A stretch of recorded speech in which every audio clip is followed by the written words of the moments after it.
earlier. I saw Tia. Glenn, Tia, I got your paperwork sitting here on my desk, so I'll be reaching out to you soon with all that. Rashawn, there we Outstanding. go. Looking forward to it. Awesome. It's a bunch of people on here Right. that I recognize. I'm excited to be here and share with you guys all again about this wealth building. And Rich, I got to say, I love that presentation. I'm gonna have to steal it from you because, it breaks down the simple, right? What's funny is that you have to break down the simple stuff, but that's really the problem is that a lot of times it gets complicated. Nobody takes the time to really make the simple, right? Like a budget. It's very simple. Here's what it is. In minus out should be more than zero. That's the whole formula for a budget, right? In minus out should be more than zero. That's that simple, and yet we all seem to struggle with it because we've been given this idea that somehow you could have negative balances because you know what, if it's $15 a month, you can afford it. Oh, this one's only $250 a month. I can't tell you how many people I know who, make $50K a year and have a $50,000 car, right? It's just, their car costs their entire annual income and it just be, $800 a month. And, I just bought it because my old one was 5 years old, right? Not the way our moms and dads taught, might have taught us to do all this stuff, but also who taught us, right? Who taught them? Who taught most of our parents and grandparents is hard times. Hard times taught our parents and grandparents, right? And we just been so blessed to not have that. And we've been given, opportunities to hurt ourselves in an entirely new way because we've been given credit cards our families never got, right? Right. When you did a budget in the 1970s, you had money in your hand and you had to take money out of your wallet and you saw how empty it was. Right. I mean, who here's ever been guilty of is there money in my bank account budget? I want to buy a thing. Let me look at my bank account. And if it's digital, it just doesn't hurt so bad, right? We can make ourselves things like our 401ks. I cannot tell you the number of times that people gave me the excuse that, oh, my 401k got cut in half, but it's not really my money, or I just don't look at it because I don't think of it as mine. It's like, that's your money. If I put that 500 grand on your table and came and took 250, you'd shoot me. Right. But somehow we tell that story to ourselves that, oh, it's digital money. I don't really see it. I don't think of it as mine. That's your money. Right. So what I want to talk to you guys about is the next stage in building that financial house, that picture that I said there. What this wealth building stage does is it turns that house into a high rise. Right. We're just adding floors to that house, right? Because we filled up all the bottom ones and now we got no room for all that wealth that we're building. And so we just build more floors on the house. It turns into a skyscraper, right? That's really what it's all about. And some of those things, guys, there's two major areas of financial investing. It's offense and defense, right? Defense are those first stages. If you guys have ever read the book, The Millionaire Next Door, you'll find more millionaires are made through good defense than good offense. What good defense means is protecting the money you have and not letting it get lost, right? Warren Buffett, if any of you guys have ever heard of him, he's the absolute best at defense. Everybody thinks of him as the best investor, but he's a defensive player. He has his first two rules of money. Rule number one, don't lose money. Rule number two, don't forget rule number one. Don't forget rule one. Those are his first two rules of money, right? Not make money. It's don't lose it. Because if you lose it, it can't be there to work for you again. That's what we really are going to talk about, guys. So one of the biggest things, before I get into the PRA, before I get into land banking, and maybe you and I will have a back and forth a little bit on this, Rich, but I want to talk about the number one culprit and destroyer of all wealth. And that thing is taxes, right? We talk all about this, income shifting, what they're taking from your paycheck today. And everybody, I mean, Rich, you make pretty good money. You work for 2 engineering firms. You're a smart guy. You do a lot of stuff, right? Right. You feel like the government takes a lot of money from you? Absolutely. Especially once I started looking at it. Yeah. I mean, the government takes a lot of money, especially from what I like to call dirty rich people, right? What's funny is dirty rich people aren't as rich as you'd think. In order to hit the top 10% of all income earners in the country, okay, you're in the top 10% of all income earners. So you think about that, 90% of people make less than you, you're a dirty rich person, right? According to the government. That starts at $150,000. If you make $150,000 a year, you are now a dirty rich person. That is crazy to think about. And I can't tell you how many times I've sat down with couples who go, we are not rich. We are not wealthy, right? Yes, we're making 150 grand, but when you make 150 grand, do you know how much you pay in taxes? 30 to 40 to $50,000. Yeah. 50,000 of your 150 goes to taxes. That means you make 150, you only get to keep 100. It's crazy that, you know, you can do that and just so much of it is gone. That is the problem that we deal with. I mean, and so many people are there or getting towards there. I mean, many of us on this call want to be there. That's where we're looking to get. Those are the people who are going to be taxed the hardest. What's kind of crazy is a lot of people say the wealthy don't pay their fair share. What's funny is that the top 10% of all income earners pay 50% of all taxes, right? So that means they're paying more tax than they're real. As a matter of 50% of Americans don't pay any taxes, right? This is the distribution. This tax now, here's the problem though. I talked about taxes because taxes are so high and nobody wants to pay them. So we often get excited about 401ks because they reduce our taxation. Right. The problem is, For a while. Social Security is running out of money. National debt is skyrocketing. Coronavirus made us give out a bunch of free money. We want to spend $10 trillion on, you know, stimulus stuff. And then we want to get college free. Taxes are the lowest they've been in the last 80 years. With that financial setup, low taxes. I know it's crazy, but this is the lowest tax has been in 80 years. Huge debt. Do you think Uncle Sam's going to need more money to pay that off or less money in the future? They're going to need more. And guess where that money comes from? Those of us who are successfully running business. Yep. Right? And so all those 401ks you're saving in, you do a great job. You save $1 million in that 401k because that was what you were told to do. You invested wisely, just like Rich talked about. You save $1 million. Well, if taxes today are 30, that means 700,000 of that's yours. 300 your silent partner's Uncle Sam's. But Uncle Sam gets to vote every year. And if Uncle Sam goes, you know what, I really need some more money. I think that you should give me 50% of yours.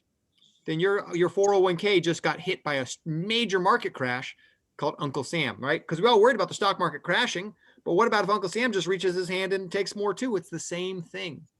That's why we try and shift that money to places where we can divorce Uncle Sam. We want to divorce the IRS. We give him his money now and say, look, take the money. It's cheaper now because who here likes to buy stuff on sale, right? I like to buy things on sale. And so if you also like to buy things on sale, well, then this is definitely the way you want to be able to do things because right now taxes are on sale. So that's something to consider that you go, hey, look, I don't want to pay taxes. They're so high. What deductions can I get? Take every deduction you can, but don't take any deferments. Deferring taxes, tax deferred accounts simply means you're kicking the can down the road to a later date, which is what the government's been doing with all the debt they've been taking. They're kicking the tax bill down the road. Once the government spends $1, they've already decided to tax the dollar because they don't make any money anyway. So the moment the government says we're spending money, they've decided they're going to tax us for it. They just haven't decided the date at which they're going to take it from us. They've been doing that for a long time, right? Absolutely. So that's where we're sitting at. So that's one of the things we talk to people about is that, look, 401ks are fantastic. I love the match, but you have to make sure that what you're getting is what you want, right? I talk to a lot of people now. I see some, some mature faces on here and I see some youth on here, right? Depending on where you guys fall on that spectrum, the question I always ask is, do you want to wait till 59 and a half to touch the money? Because I talk to a lot of 30-year-olds, even 40-year-olds and go, wait, I can't touch it till I'm 60. I plan to use it for real estate investment and whatever else and live on that money. You can't until you're 60 if you do it in a 401k. Also, you're going to have to pay taxes at whatever rate that is. And depending on how far away that is for you, it may be good or bad, right? If that was this year, then fantastic. If that was 20 years from now, then we don't know what that's going to even look like. So taxes is a big piece that we take a look at. And so what we do is we actually build plans. I'm going to talk about a couple of products here in a second. And that's often what gets touted is products because they're flashy and they're new and they're different, right? But what we do is plan. And a plan should take a look at all areas of your financial situation, merit planning, mortgage, education, insurance, retirement, taxes, right? We want to take a look at all of those different things. Take a look at your estate, see how they all work together. And also make sure that that plan gets you to the place you want to be and pay as little taxes as possible, right? We don't want, like, taxes aren't bad. It's just the way they spend them just seems to be kind of awkward sometimes, right? The government's got a lot of pork is what they call it. That waste, those funny things that get slipped into bills. Right? They call it pork, but it's funny things like, as a matter of fact, you can go look some of up. One of my favorites is they spent, I think it was that $1,000 hammer. $1,000 hammers, $500 toilet seats. No, my favorite is they spent $1 million on what was it in Brazil to stimulate Brazil's economy on pottery classes. Our tax dollars did that. Every tax dollar you have ever personally paid went to pay for pottery classes in Brazil. There was another one where they funded research on how snakes reacted to robot squirrels. Right? Hundreds of thousands of dollars in grants for these types of programs. You're like, I'm not sure I want to fund robot squirrels. Right? I think there's some better ways that they could spend my money. That's what we want to be able to do, is figure out how to get them the right amount of money so they spend it right, and not just go, well, if we don't spend it, they won't give it to us next year. I mean, I don't know if any of you guys are teachers or work in departments where they have budget systems where if you don't spend it, you don't get it. So you find ways to spend it. Well, that's what Uncle Sam does, right? And he's figured out how to spend more than we give him and just keep going, right? So that's why we take a look at taxes. So we take a look at it and say, look, many of you may not even realize this is possible, but it is possible to have a 0% tax bracket in retirement. And we try and show people how to be able to get to that number. Some of the ways we do that is through, conversions, tax planning, tax strategies. One of the other ways is through the private reserve account. There's only 2 vehicles that qualify under IRS guidelines as tax-free. Those are anything with the word Roth in front of it, Roth IRA, Roth 401k, etc., or the private reserve account.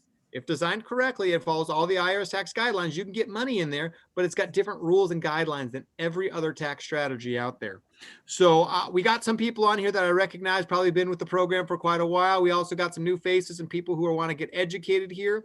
We just kind of been chatting for a minute, but Rich, I want to kind of just jump in here with you. Maybe we can have a bit of back and forth, because I know that you're familiar with what everybody on here is about, on just how deep we should go, because I want to be respectful of our time as well. You booked 45 minutes or an hour for this conversation? Let's do 45. So we'll end at 5:45, and then leave some room for questions at the end. Perfect. So let's plan to pull up around 10 up. Perfect. Then I'll just kind of keep it pretty high level, and we'll go kind of through there. And you kind of wanted me to talk a little bit about private reserve account and land banking, or did you want me to focus on something specific? So specifically, I mean, especially because of the things that Dana and I have been doing in terms of the structure for private reserve account as a place to bank for investing. And land banking, I think people have a lot of interest in it, but when I describe it, I just tell them, I taught Eric, I put in this, and I got 43% last year. So I think a deep dive into how both of those banking systems work as investments that do 2 things. They both perform well, and they're downward price and flexible. So that not losing money is the big thing. Sure. So let's go ahead and talk about this, guys, because back to, defensive millionaires, right? Makes more people than anybody else. Losing money is bad. It's a pretty simple concept. And that's where our private reserve account comes in. So I'm going to see if I can share my screen right here. So I'll share my screen and pull up, not this. I want to pull up this right here. We'll kind of start from the beginning right here. So we're going to skip over the 2-minute video I have in here and kind of share a little bit about what it talks about in words. Because right now, I mean, just by a show of hands, who's got money in a bank account somewhere? Right? How much does the bank pay you for that? 0.01%. Nothing percent. Right? Can't even tell, right? And you get one day your account balance is too low and they're going to charge you $5 or $10, and that wipes out about 6 years of interest right now. Right? Exactly. So, I mean, the banks are taking our money now. Yes. Who knows what the banks do with our money once we give it to them? They loan it out. into products. They loan it out. They make a profit. Right? Yes. Richard talked about the fact that your debt was somebody else's investment. They're investing in you. The banks believe in you so much, they want to invest in you. They want to invest in your PlayStation and your car and your house and that pizza you want to eat on Friday, right? They love investing in you at 29% interest, right? Yeah. So the banks are crazy. They love investing your own money in you and all your friends. And the craziest part about this is the banks, they take your money and they give it away. That's why, it's always funny now that I look at bank movies when they do the bank heists and they break into the bank and there's the pallets of money and they, load up bag and they leave. There's no money in the bank. This is another one. Who's ever tried to take out a 15 or larger than a $10,000 cash withdrawal? I have. What did the bank tell you when you tried to do that? They didn't have the money. Right. Yeah, you got to come back. We don't have that kind of money. You got to go back. Crazy. It's like, we don't have $10,000 in the bank. We're using your money. But what's crazy is they give away all your money, but when you check your bank account balance online, it still says it's there, doesn't it? Yes. Wouldn't it be nice If you could do that, take your money out, still have it show up in your account. So we're going to skip past this video and just kind of talk about this exact thing, right? Because we just talked about, you put your money in the bank, they pay you nothing. They then give that money away to other people. And if you're crazy enough to want some of that money, you've got to qualify just to borrow it. That's right. I know it's your money, but before we give you back your money, we'd like to make sure that you're a good investment. Pawn shop. Then you got to pay them interest to borrow the money you gave them.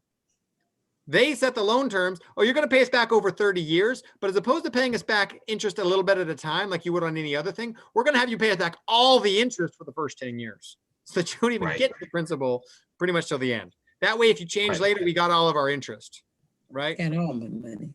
Then whatever you buy, you only buy one thing with it, right? Because you buy the purse or the pizza or whatever else, and the money's gone, and that's all you spent it on. What's crazy is the banks use their money to make money for the banks. And when they get extra money, you know what they do?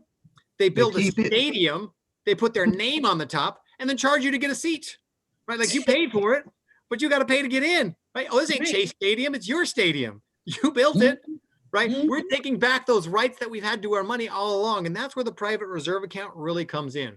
Because if we could build our own bank and make it ourselves, what benefits would we give ourselves? Well, first, we'd want to make money. So we'd actually link it to the stock market so we get money when the market goes up, because we love that idea. But this is bank money. We can't ever afford to lose it. So got to be guaranteed to never lose money. Now let's just take a stop here. I'm a stop share because I want to see all your faces. Who here knew it was possible to put away money, invest it in the stock market, and never lose it? Not until this. Yes, not until we join MWR. I know now. It's been around for over 26 years. In the mid-90s, this came out, and yet most people aren't aware of it, right? That's exactly why I want to share this, because I ask this every day, and people aren't aware. Do you think people in 2008 would have liked to have known that? Yes. Definitely. Yes. 2000, 2001, 2002, absolutely. Yes. Keeping that going then, since it's still our bank, we'd also want to not have to qualify for the money. I don't want to have to do a credit check. I freaking put the money there, give it back to me, right? Don't have to qualify to borrow the money. But just like the bank, you can take it out of your account and yet it still shows up in your balance. And if you earn interest, you still earn interest, even though you're using it in a real estate investment, on a car, or for sipping margaritas on the beach, right? Whatever you do, you keep making that money. You set the loan term. You decide if you want to pay yourself back. And if you want to pay yourself back, when, how fast, and what that looks like. And you can change it whenever you want because you're the banker, right? Now, this is the big one. We talked about it. You can take that money out tax-free. Whenever you want to take that money out, you can take it out, pay no taxes on it, so that your money is net. As a matter of fact, if this is your only income stream, you can take $1 million a year out of this strategy and not even have to file a tax return. If this is your only source of income, you won't even, there's not even a box on your tax return for where you put this money. Now, this dollar can serve multiple purposes because it can become an emergency fund, an investment vehicle, a mortgage payment opportunity, a retirement account, and many, many other things. This really, guys, is what the private reserve account is all about. So kind of at the high level, again, that's kind of where we want to keep it today. You're able to make money when the market's up. You never lose it when it's down. You can earn interest on that money even when you take that money out, and you can access that money tax-free. In addition to that, you can leave that money behind tax-free to your heirs. So not only can you affect your life, but you can affect that legacy. Because again, how else are our children going to learn this if we don't teach them? Since nobody taught us, the only way to make a change is for us to make a change, right? Exactly. We have to break that cycle, right? If you weren't born wealthy, if you weren't born into money, it's your job to make sure that the next generation is, right? To change that cycle. Absolutely. Yes, sir. Right? Go buy you a silver spoon so you can put it in that baby's mouth. That's what we got to do. But then you got to make sure you smack him upside the head so he's got some common sense. Keep it It's right. true. That part. So, you know, hit him with the shoe while the silver spoon's in his mouth and we're all good. we know how it works. But this is what the private reserve account is all about, guys. Without getting into too many details on all the specifics today, guys, this is the private reserve account at a very high level. What this does, it's not perfect for everyone. As a matter of fact, I'm going to spend the last couple minutes that I talk about the private reserve account talking about all the worst things, because here's the number one answer. Here's the number one response I get after I just described this to you, right? Actually, I'm going to start it and I want you all to finish it. If it sounds too good to be true, It usually is. it usually is, right? Absolutely. If this sounds too good to be true, that's too great. How could I not have heard of this? Why? Blah, blah, blah, blah. That's my favorite answer. Because if I just told you what everybody else is telling you, you'd tune me out. right? The reason I'm yelling this from the rooftops, the reason we're screaming about this is because people need to know, right? There used to be this incredible thing called the internet that nobody had heard of. You know what? Right? I remember there was this crazy little thing called Bitcoin that you could get on your computer for a quarter, right? I mean, can you imagine if you'd bought one freaking Bitcoin for a quarter? Wow. Right. Right? Just this is that where we're at. And this is 25 years old. And yet the problem is that Mr. Fidelity, the largest investment firm in the world, has over $4.1 trillion in 401k assets, doesn't even offer these, not even something that they offer to their clients.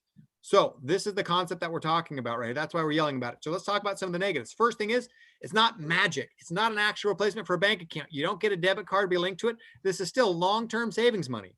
Your money's not liquid instantly, right? It takes a couple of years to spool up. Rich talked about he's now a year in. He's got money starting to become liquid now.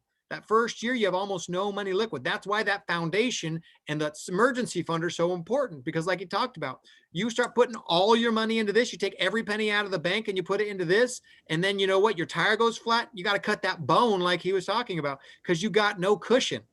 Right? I mean, don't get me wrong. I know Rich likes to work out and he's a good looking dude, but I got a dad bod because that cushion protects me. Right?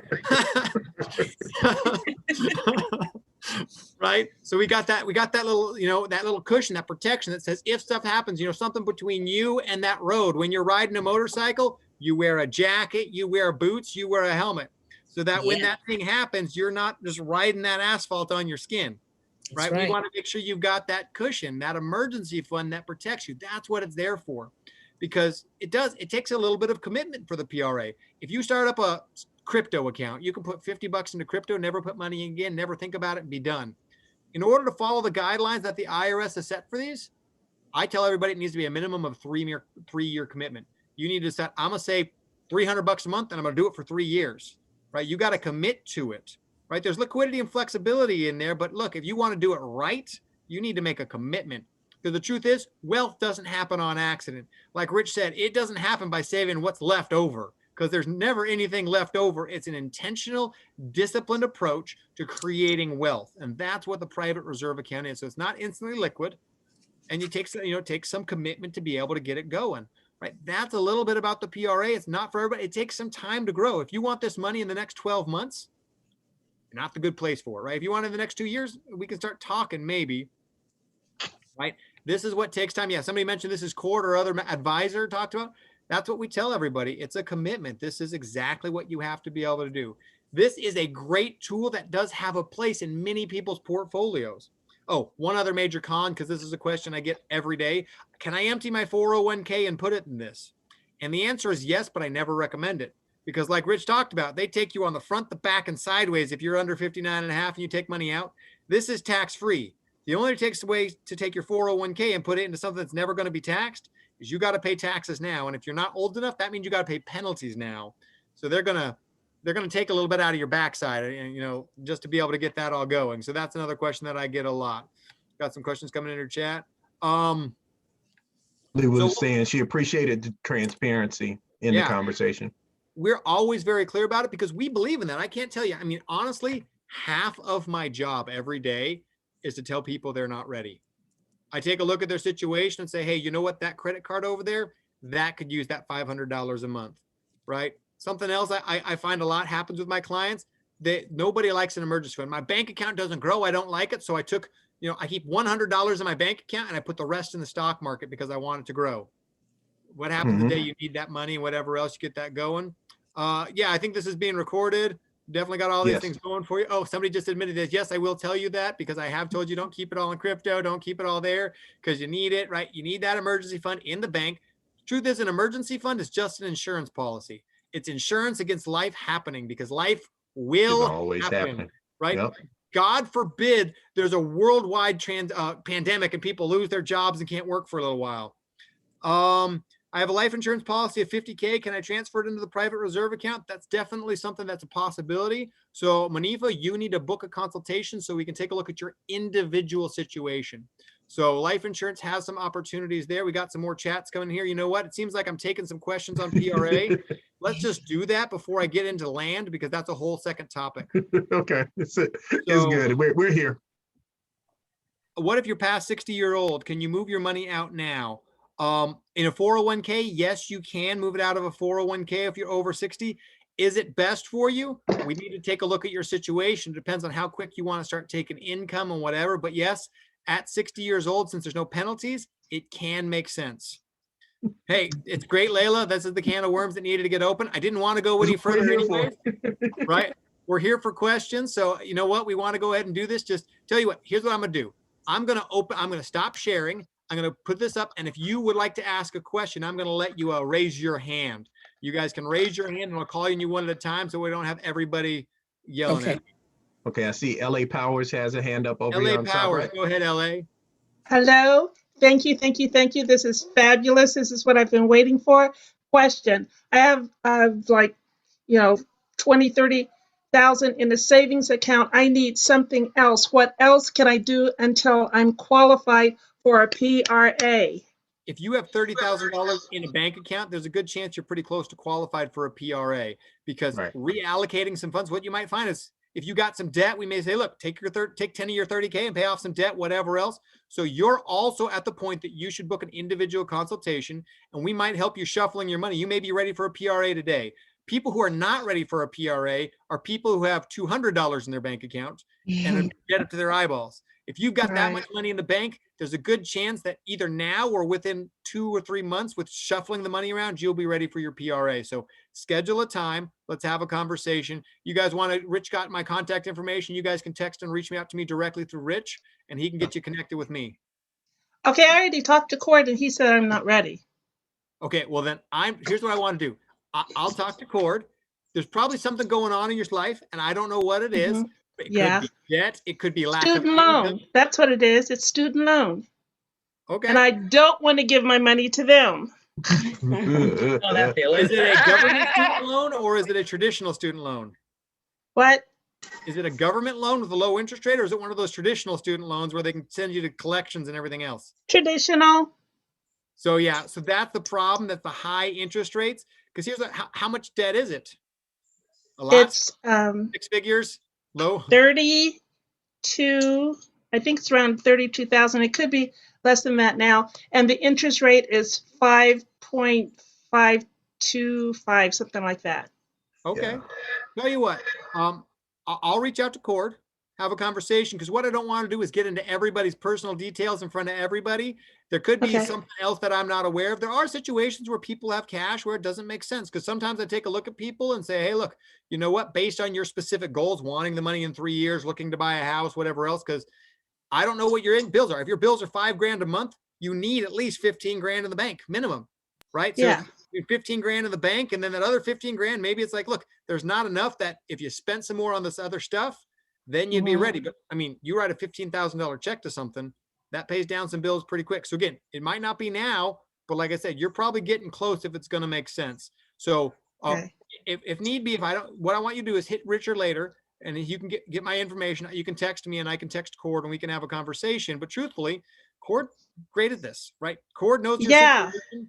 And that's what we look Yeah. at. Well, see, I know that that's kind of like in the future, but this savings account is just really bugging me to death because I'm making no money. Okay, well, None. back to what Rich talks about. Well, what are you spending money on?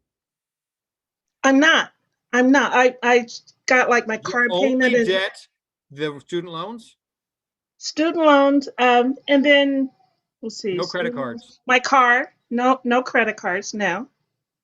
My car, and I'm cohabitating. My wonderful daughter and son-in-law are letting me stay here free of charge so I can build this money up, and that's what I've been doing. So Oh, are you So- planning That's to move good. out at some point? What? Are you planning to move out at some point? Yes, I'm in the program with MWR. I put in my application. Yes. Okay, Oh. so that could be part of the problem. What I mean by that is you're looking to buy a home in the next year, yes? Yes. Whenever you're looking to buy a home in the next year, that means you need money. You're going to need money for a traditional down payment eventually. And when you move, there's moving costs, fees, Yep. mortgages, whatever. So we typically, if you're going to be doing something like that, we Uh-huh. want you to have a bigger cushion. So that $15,000 is cushion for you to move. Because who's ever had to buy furniture when they moved into a new place?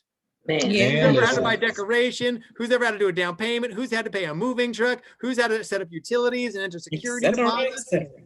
Yes, sir. Yeah. Right? So get in that house and then you're ready. Okay. The only thing I'm going to have to do is buy furniture. I get that now. And that's the thing. So maybe you buy that house in 2 months and then you've still got 10 grand left. Now we can help you. You're stable. You know what your mortgage payment is going to be. You got stuff going on. Uncertainty. What I'd hate to do is for you to give me 15 grand and commit to $500 a month and they'll go move into a house and go, holy crap, I wish I hadn't. Because like I said, it's a commitment, it'll be gone. Well, see, I have some wonderful things that are happening the latter part of this year that's going to possibly blow this all out of the, well, not blow it out of the water, but make it a lot word better. in the investment world. The What? word you said a very important word in the investment world.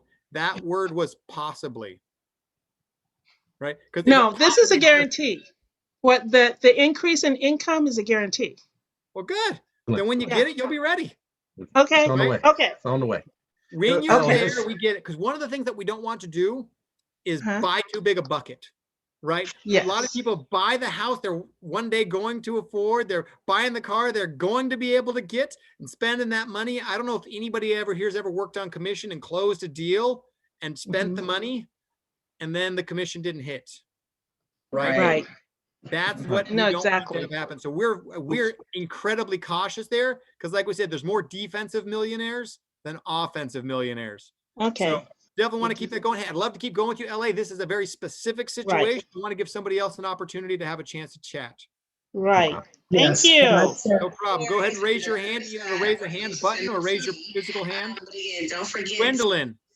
We got Hi, Gwendolyn Mr. there. Eric. How Hey. are you? I know we scheduled our consultation, and this was a year ago. I recognize you. We were able to put money away, and then that emergency came. I thank God I had that $3,000. My husband had to be rushed to the hospital. He had to have surgery, and we didn't know. So we did that. Then we put some more money back because you told me follow the plan. So now I'm at that 59 and a half, and I thank God for Richard Hardon and you. He said, leave your 401k, because I wanted to go there. But what I did, I took the additional money and I kept putting it in this little account. I just kept putting it away. That's what we do. Love it. Leave me and not. I am working every day, Mr. Eric and Richard, for my children to leave that legacy because we have what we want. The husband's retired. I've been retired for 17 years, but I'm pushing myself to open up that private reserve account, sir. Thank you. I'm looking forward for your call when you say, hey, we made it. We're here. We got the emergency fund. We now have extra cash every month. Doesn't that feel good? I mean, like you said, that emergency is measured by the amount of money in your bank account, right? I tell you, a lot of people yell at me about that emergency fund. Let me tell you, that is a sleeping fund. You will find you sleep better at night with that money in your bank account, don't you? Yes. Yes. Awesome. Hey, any other questions or comments we want to make before we move on here? I've only got a couple minutes left, and I want to make sure I can at least hit the highlights of the land. Okay, one more question, just and I'll be done. If I take the $50,000 that me and Mr. Dotson have, and we set up that consultation, it won't be in this year, but the beginning of next year. That's my plan. That's what we talked about, Eric. We're pushing to keep that 50,000, and then we can flip it and put it over there. Hey, I love to hear that. We'll definitely find a way to be able to make that work for you, whether it's the PRA or something else. We're here for you. Whatever's best for you, we'll make sure it works. And Eric, I think it might just be Thank my you, sir. end. I can't see your video right now. Are you still on camera? I see me. Do you guys see me? Y'all see No, Eric? you froze a while ago. I froze? All right, let me kill it and bring it back so you can see my pretty face move. Hang on, let me see if it'll let me start the video. Wait, stopped it again. Start video. There, you see my face? Am I moving? Don't see it. No, still invisible. I'm still invisible. Yep. It's funny. Hang on, let me share screen. See Monifa. Hey, You guys Monifa. see my screen share? Now There you you're are. back. Okay, we see you now. Okay, so now if I stop the share, do I still get my screen? Here anyways. So let me go ahead and see. Oh, uh-oh. It says it quit on me. I might get kicked off. Let's see what happens here. Am I still here? Yes. See you now. Can you see me? I can Yes. see you. Yeah, I Yeah. got a bunch of things saying that I quit, but it seems I haven't quit yet. So And I guess I'm one thing, Eric, as you transition, because I know you wanted to touch on land banking, one thing to think about in the grow money part of everything, investment is usually a long-term play. Like yeah, if you once ain't got we, 5 years, it doesn't make sense. yeah, Say so it once, again. 5 Say it years is kind of the rule. If you want the money faster than 5 years, it means your investment needs to be dang safe. For instance, houses is the perfect example. I want to buy a house next year. Great. If you chuck that money into crypto and it crashes to half of what you put in there, you can't buy your house now, right?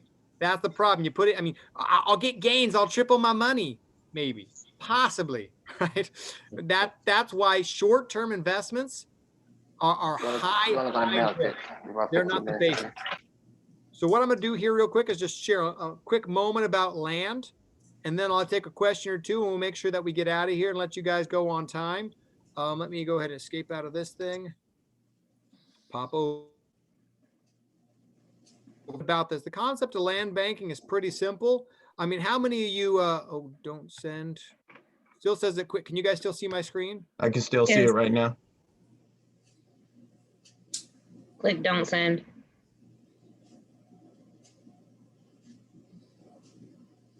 All right, if it's quiet right now, okay, you're still here, Eric. It shut down on me and opened itself back up. So hopefully it's the last. Excellent. What we want to be able to do, guys, is talk about this land banking. How many of you remember growing up in a place, or and you just used to ride your bike through some fields and some open space, or run across that empty lot to get to school, and now that lot is not empty, right? Yep. Yes. You Seen can't it. see houses as far as you can see, and there's just nothing there but building growth and opportunity, right? Right. That's what land banking is. What if you'd known back then what you know now? How much of that dirt do you wish you would have owned? Right. That's that All simple of it. A lot of it. process that we talk.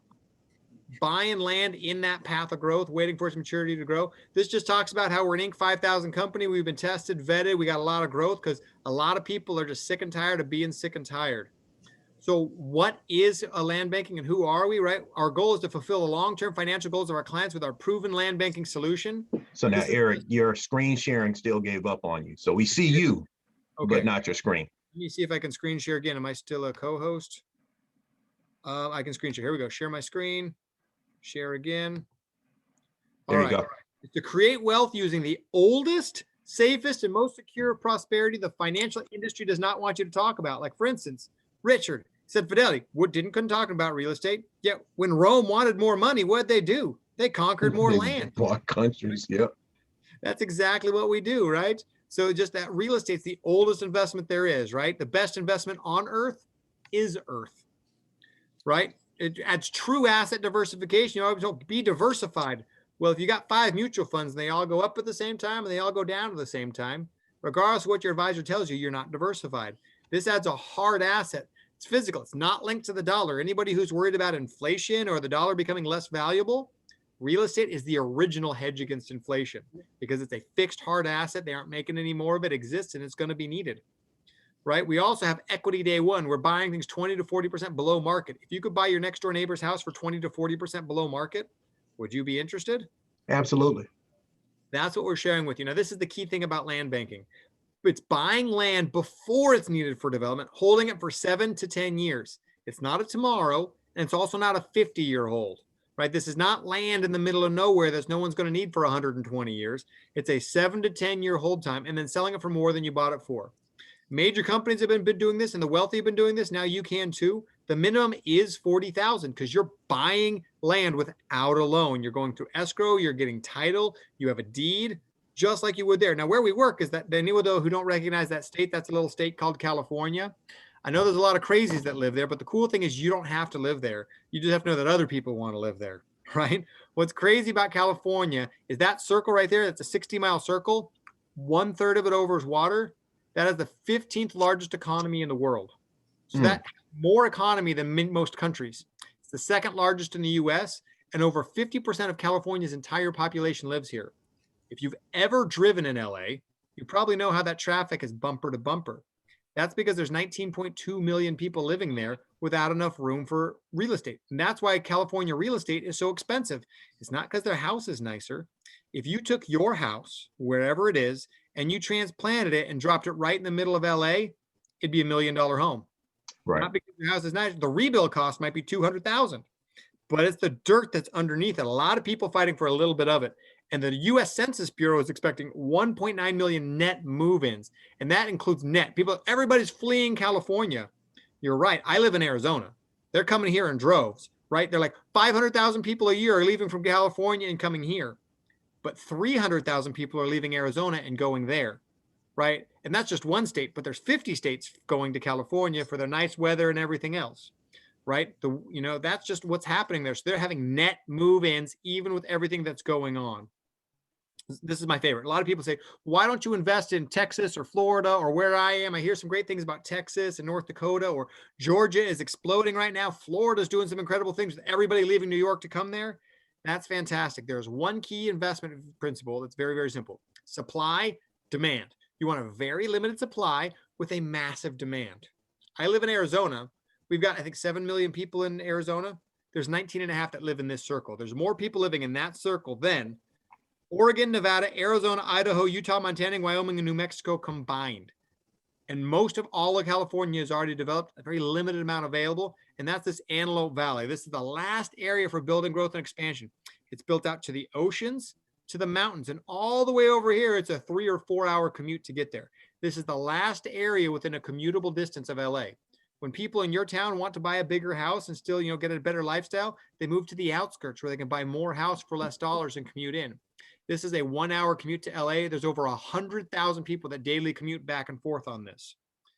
We can talk all kinds of stuff about this, but I just want you guys to know some of the highlights. We can talk all about Warren Buffett and Kaiser Permanente and all the money that's pouring into this area, and Walmart. And, I talked about Warren Buffett already, green energy, high-speed rails, multiple high-speed rails, aerospace engineering, building that's happening in this area, the Olympics coming to LA, new infrastructure being built out, new highways, all the green energy homes. But I want to talk about this, right? This is a third-party study done on all properties, not just ours, over a 17-year period. So we saw the worst of the worst and the best of the best, because this was done during the 2008 period, right? So we saw good years and bad years. The average hold time was 3.7 years. Now we say 7 to 10. We don't say 3.7, it's 7 to 10 years. The average appreciation was 24% per year. How bad would it be if you only did 10 a year for 7 years? You double your money, right? And we're getting it below market value day one. And you can do this with money you already have. IRAs, 401ks. You can own real estate in your IRA. No one's told you this, but you can. No taxes, no penalties.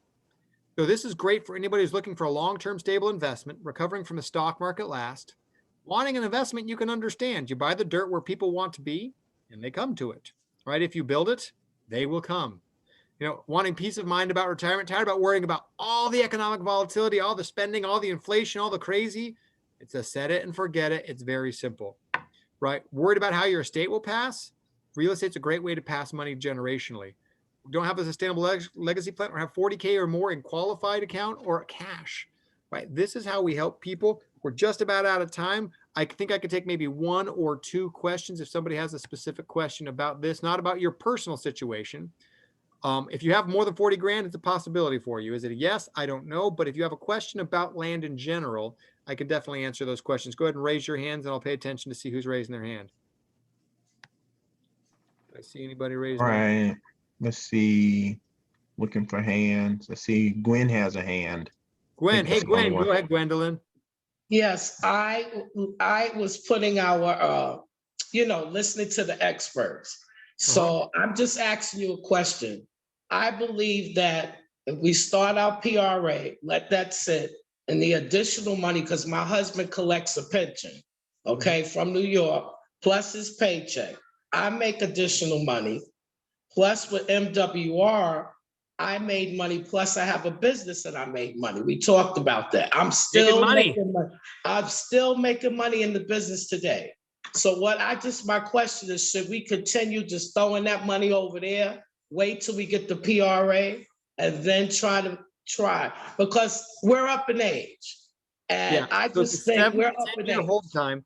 Only money you should put in land is money you don't need to see for 7 to 10 years. Now, If you got money you don't need to see for 7 to 10 years, it's a great way to be able to save that money.